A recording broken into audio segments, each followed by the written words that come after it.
రామచంద్రమూర్తి ఒకసారి చంపేస్తానని ప్రతిజ్ఞ చేసినటువంటి వాణ్ణి రక్షించడం అన్నది మాత్రం ఎవరికీ సాధ్యం కాదు. అది బ్రహ్మ స్వయంభూ చతురాననోవా.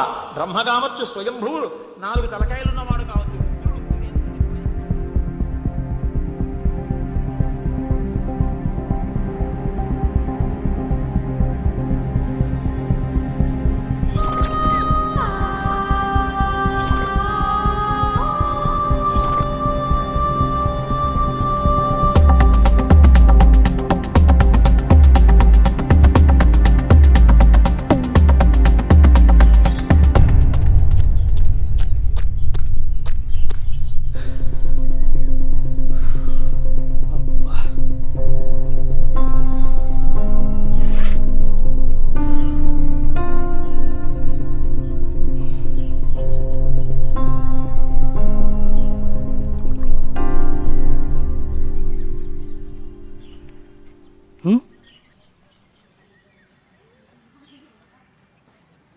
ఏదైనా ప్రాబ్లమా?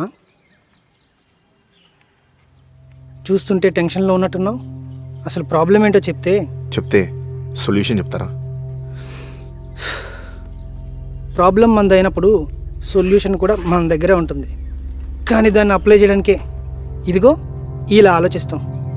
ఇంతకీ నీ ప్రాబ్లం ఏంటి? ఓ వ్యక్తి మరో వ్యక్తిని చంపాడు.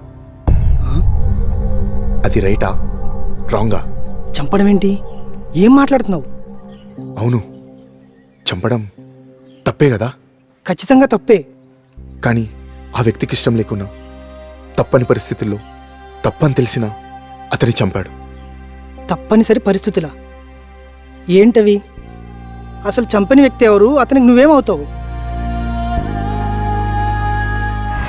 వాడు నా ఫ్రెండ్, పేరు అజయ్. వాడొక అనాథ. ఎవరిని తనకు సాయం చేయమని కానీ, తనపై జాలి చూపమని కానీ అడిగేవాడు కాదు. డెలివరీ బాయ్గా పనిచేస్తూ తనకు కావాల్సింది సంపాదించుకునేవాడు. ఉన్నంతలో తన జీవితాన్ని తనకు నచ్చినట్లుగా బ్రతుకుతున్న ఓ మామూలు మనిషి. అలాంటి వాడి జీవితంలోకి సింధు వచ్చింది.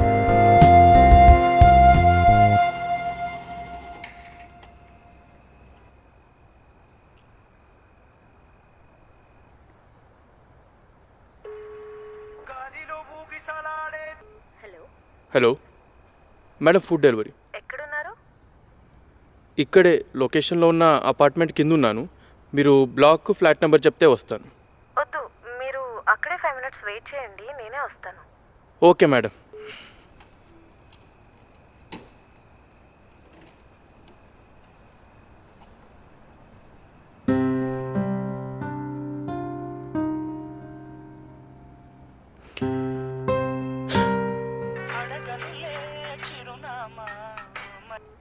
Hello hello sir. Hello hello hello sir, వినపడుతుందా? హలో హలో సార్, వినపడుతుందా? Hello hello hello hello sir, మేము యాక్సిస్ బ్యాంక్ నుంచి కాల్ చేస్తున్నాము. మీ క్రెడిట్ కార్డ్ కావాలా సార్? ఛీ, ఎతవ జీవితం. కావాలనుకుంది ఇవ్వదు, వద్దనుకుంది కాల్ చేసి మరి ఇస్తా అంటుంది. Excuse me.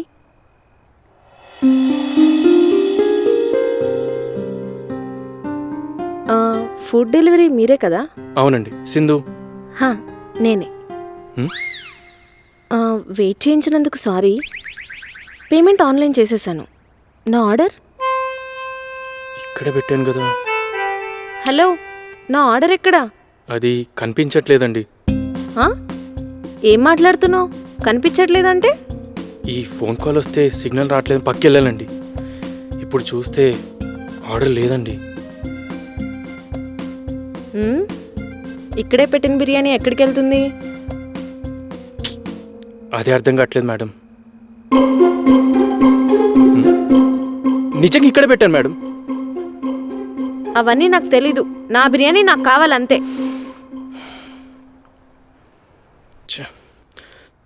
సారీ మేడం, ఒక 30 minutesలో మీ ఆర్డర్ మీకు తెచ్చేస్తాను. ఆగు, నువ్వు వెళ్ళి మళ్ళీ తిరిగి రాకపోతే?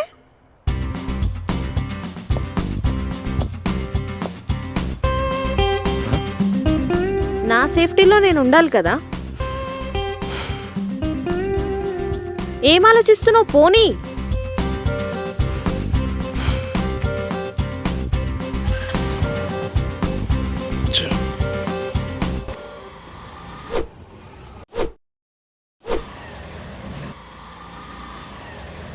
ఏ ఆ పాపు,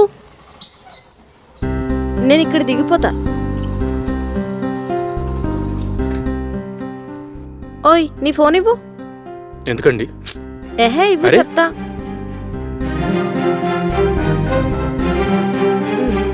ఇది నా నెంబర్, సేవ్ చేసుకో. నేను ఎందుకు చేసుకోవాలండి? ఆ, నాకు బాయ్ ఫ్రెండ్ లేడులే. ఇప్పటి నుంచి నువ్వే నా బాయ్ ఫ్రెండ్. నేను ఎప్పుడు ఫోన్ చేసినా ఎత్తాలి, ఎక్కడికి రమ్మంటే అక్కడికి రావాలి. ఏం మాట్లాడుతున్నారండి? మీకు నాకు అసలు పరిచయమే లేదు, ఏదో తెలిసినట్టు బాయ్ ఫ్రెండ్ అంటున్నారు. తెలుసు. తెలుసా? హ్మ్, ఏం తెలుసు? బైక్ దిగు చెప్తా. ఏంటి, దిగవా? సరే పో అయితే.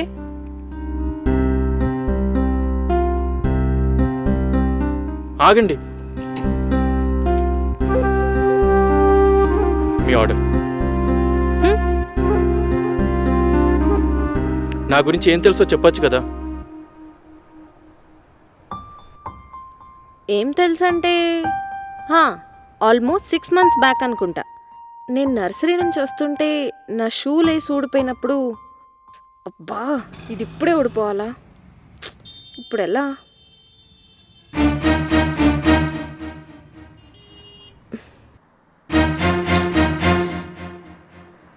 హ్మ్? హ్మ్.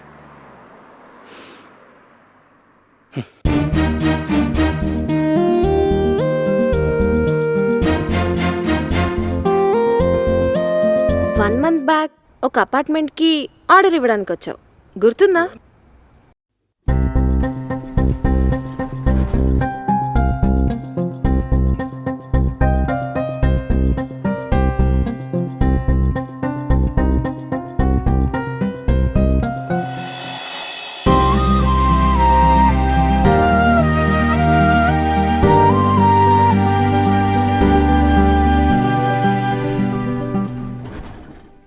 అండ్ 3 days బ్యాక్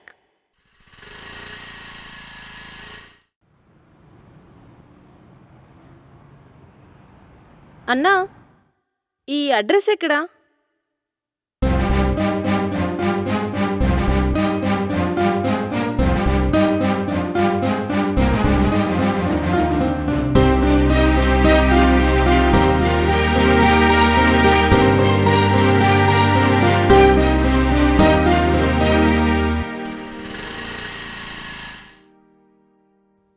సారీ ఆ? దేనికి? అన్నా అని పిలిచినందుకు.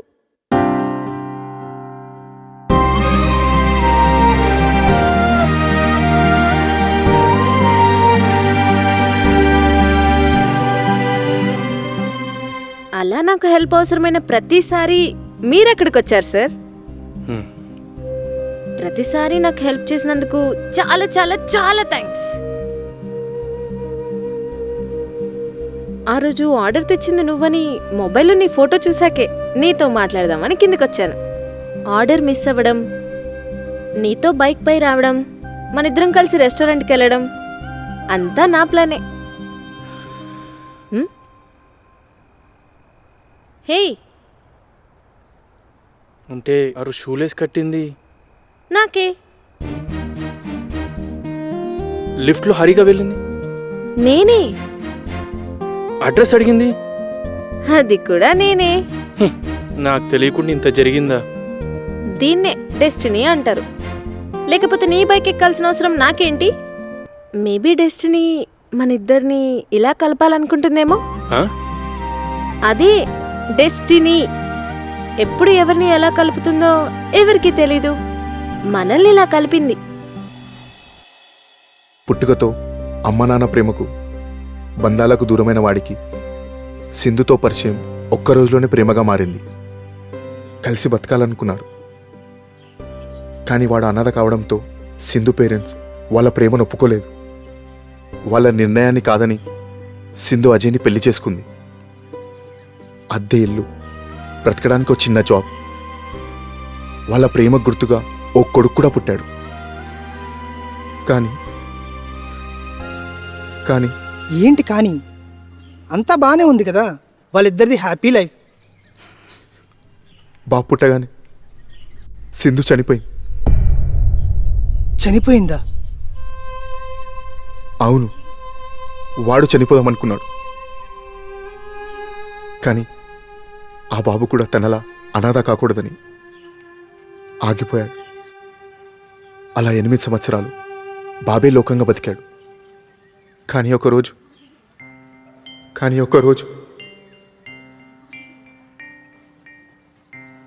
బాబు ఆడుకుంటూ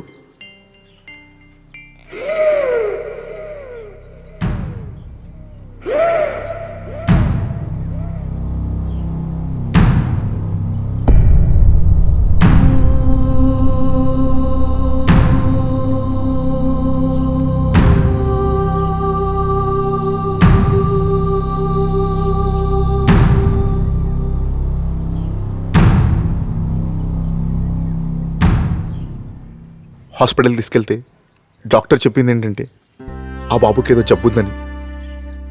మరో 10 రోజుల్లో ఆపరేషన్ చేయకపోతే బాబు చనిపోతాడు. ఆపరేషన్ ఖర్చు 25 లక్షలు.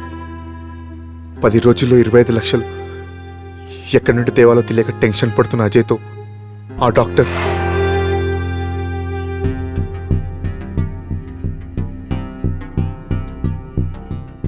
అజయ్, నీ బాబుని బతికించుకోవడానికి కావాల్సిన 25 లక్షలు నేను నీకు ఇస్తాను. కానీ కానీ కానీ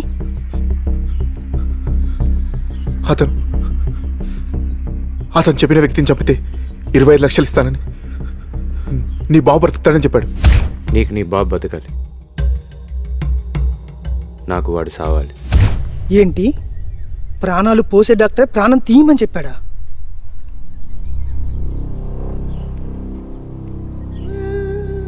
ఓకే, నీ ఫ్రెండ్ అజయ్ తన బాబు ప్రాణాలు కాపాడుకోవడం కోసం వేరే దారి లేక డాక్టర్ చెప్పిన పనే చేసాడు అనుకుందాం. కానీ ఆ డాక్టర్ అతను ఎందుకు చంపాలనుకున్నాడో నీ ఫ్రెండ్ అడిగి తెలుసుకోవాలి కదా. తెలుసుకున్నాడు.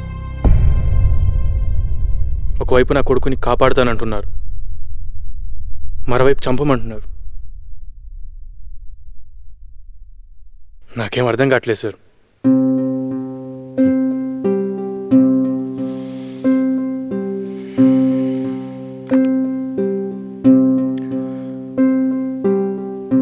ఆమె నా వైఫ్.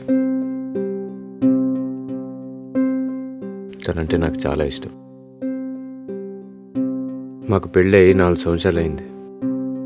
కానీ నాకే పిల్లలు పుట్టే అవకాశం లేదే. ఆమె నాకు ఎక్కడ దూరం అవుతుందన్న భయంతో ఎన్నేళ్ళు మందులు వాడితే పిల్లలు పుడతారని నమ్మిస్తూ వస్తున్నా. ఈ నిజాన్ని ఎన్ని రోజులు దాయగలను? ఏదో రోజు బయటికి రావాల్సిందేగా.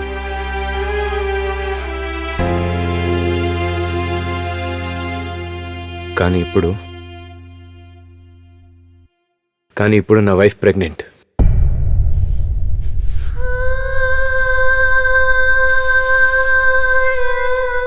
దానికి కారణం ఆ లంజా కొడుకు. నాతో ఫ్రెండ్లా ఉంటూ నా వైఫ్ని వాడు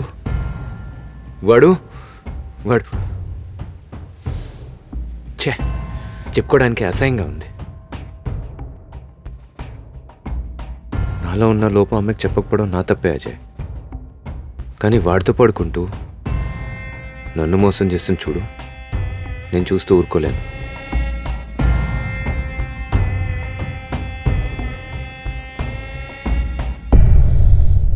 నా వైఫ్ని నేను చంపుకోలేను అజయ్.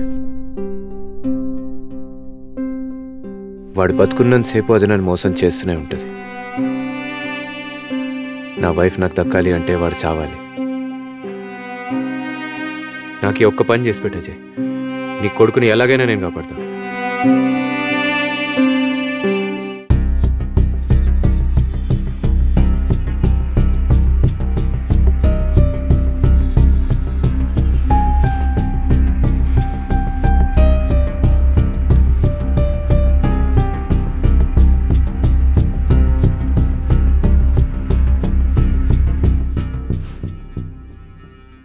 సరే, ఈ పని నేను చేస్తాను.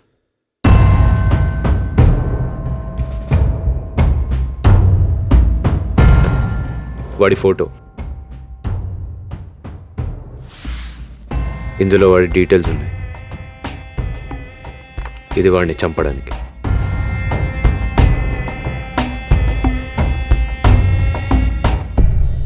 సో అతన్ని చంపడం వల్ల నీ ఫ్రెండ్ కొడుకు బతికాడు, డాక్టర్ కూడా న్యాయం జరిగింది. ఓ రకంగా చూస్తే నీ ఫ్రెండ్ చేసింది కరెక్టే. ఇంతకీ ఆ డాక్టర్ ఎవరు?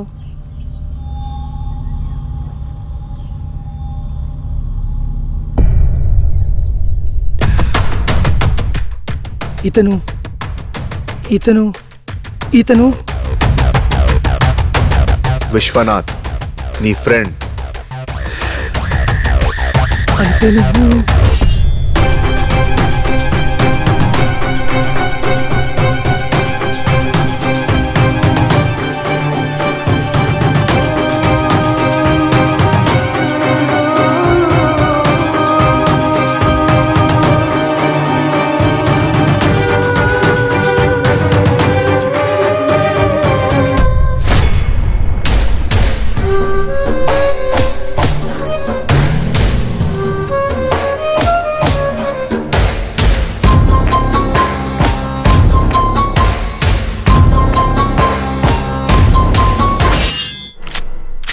అజయ్, వాడిని ఎందుకు చంపుతున్నావో చెప్పి మరి చంపు.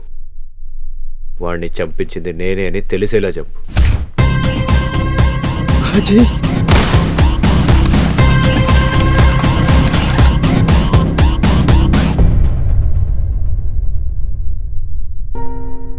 ఈ పని ఒప్పుకుందే నా కొడుకు కోసం, కానీ నేను చేసే తప్పుకి శిక్ష తప్పదు. నేను జైలు నుంచి వచ్చేంత వరకు నా కొడుకు బాధ్యత మీదే. ఎవడు ఎంత పాపం చేశాడో ఆ పాపానికి తగిన దుఃఖాన్ని జీవుడు మళ్ళీ వేరొక జన్మలలో అనుభవించవలసిందే. అది వేరొకరు పంచుకోరు. తదేవ ఫలమన్వేతి ధర్మస్యా ధర్మనాశన ప్రాప్తం ధర్మఫలం తావద్భవతానత్ర సంశయ అంటారు హనుమ సుందరకాండలో. చేసిన పుణ్యానికి జీవుడు అనుభవించాలి, చేసిన పాపానికి జీవుడు అనుభవించాలి.